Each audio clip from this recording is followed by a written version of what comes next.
was so much fun. Well, remember yesterday when we said my name and we wanted to see if it was a hard enough tongue twister, and we decided that it just wasn't. It was Penelope Park and it was just too easy. And I told you that today I would tell you what my middle name is. Did any of you guess what letter my middle name starts with? You're right, of course it starts with P, but you will never guess what it is. I'm so excited to share it with you. My middle name is Perpetuity. And you're thinking, what? What kind of name is that? That is such a special name. Perpetuity has a meaning about my forever home because it means forever.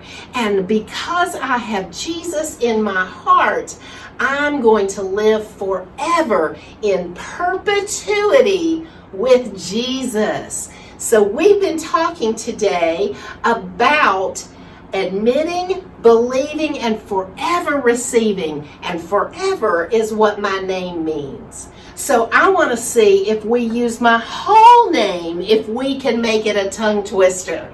Are you ready? We're going to say my whole name 5 times. Ready?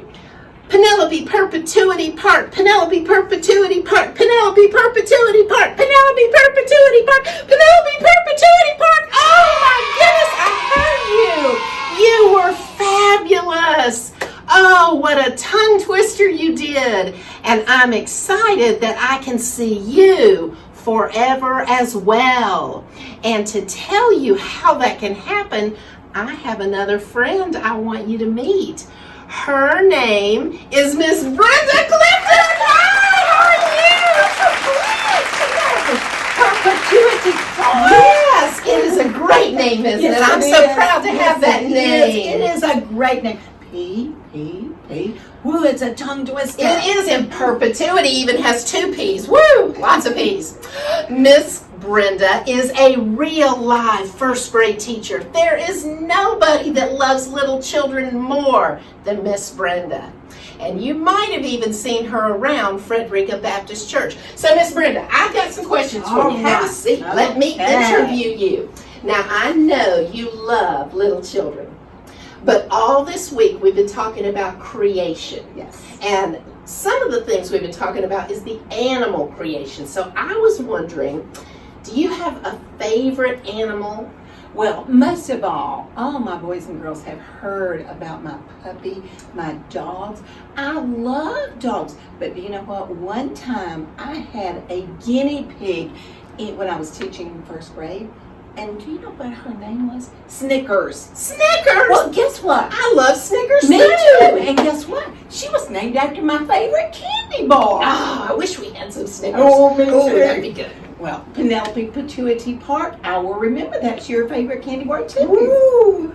But do you know, there's something I love even more than Snickers and puppies, and that is telling boys and girls about Jesus. Yes. Oh, it is so great to be able to teach them what the words of Jesus mean. Well, I'm glad you said that because it's time for our Incredi-Verse of the day.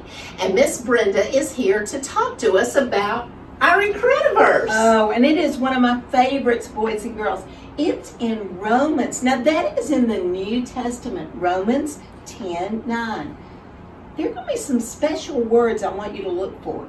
If you confess. Now think about confess is like telling, admitting with your mouth that Jesus is Lord. Now do you know I teach boys and girls that Lord means kind of like your boss. It is. Jesus is Lord. And believe in your heart that God raised him from the dead. You will be saved. Now, those words, they're a lot of words, but that's a good one to hide in your heart. So Romans 10:9, boys and girls, say it with me. If you confess with your mouth that Jesus is Lord and believe in your heart that God raised him from the dead, you will be saved. Romans 10:9. That's called the address. Did you It know is, that? and we've talked about that. Oh, Yes, already. it's where the verse lives in the Bible. Well, do you know that kind of goes along with our forever phrase, our power phrase, boys and girls? And I brought some words. Number one, action word, confess. See if you can find confess up there in the Bible verse. Confess just means admitting. Admit, like in our power phrase. And then number two, I want you to look for the action word, believe. Believe means in your heart. So you're going to first admit or confess, believe in your heart, and then C, forever receive. That means you will be saved. That, Penelope, we will be with them forever because they'll ask Jesus in their heart. Wow. Oh. For in perpetuity. In perpetuity. Yes. Forever. Thank you for letting me teach the boys and girls this verse. Well, thank you for coming, Miss Brenda. I'm so grateful that God made plans for me to know Him and plans for all the boys and girls to know Him as well, so that we can live with Him forever. The Bible lets me know that if I believe that Jesus is Lord, if I admit that I've done wrong things, that I can live with Him forever. Well, boys and girls, I think we ought to, before we let Miss Brenda go, I think we should say it one more time. This is kind of a long one. Yes. So let's say it one more time. All right, boys and girls, will you join us? Say it with us. If you confess with your mouth that Jesus is Lord and believe in your heart that God raised Him from the dead, you will be saved. Romans 10:9. Well, thank you, Miss Brenda, for joining us Have today. a great day. Have a great day. Penelope Pituity Park. That's right. Bye. All right. Now today it's time for our lesson, and we're going to talk about something that can happen from this verse when we go on a thrill ride, and it's more than just a thrill ride in a park. We're going to talk about the most thrilling ride of our lives. Not just going way up and way down, but the ups and downs of life. So let's see our lesson today.